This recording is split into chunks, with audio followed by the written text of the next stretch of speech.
कराची के इलाके गार्डन से लापता होने वाले 2 बच्चों में पेशरफ्त सामने आ गई।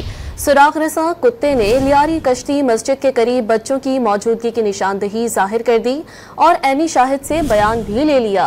मजीद जानते हैं डॉन न्यूज के नुमाइंदे मोहम्मद बिलाल हमारे साथ लाइन पर मौजूद हैं। जी बिलाल, बताइएगा मजीद क्या सुराग लगाया गया?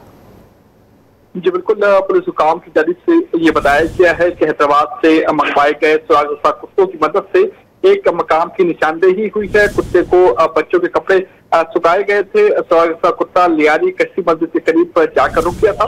इस दौरान एक एनी शाहिद से बयान भी लिया गया है। एनी शाहिद से भी बच्चों के कश्ती मस्जिद के करीब देखे जाने की निशानदेही की है। इस मकाम पर लियारी नदी भी मौजूद है जो कि एक दलदल सा बना हुआ है। पुलिस हुकाम की जानिब से कहा गया है इस बयान के बाद मुख्तलिफ मशीनरियों की मदद से नदी को साफ किया गया है। नदी में मजीद मकामात को साफ करके बच्चों की तलाश का अमल जारी है। तफसीलात से आप आगाह कर रहे थे बिलाल, शुक्रिया।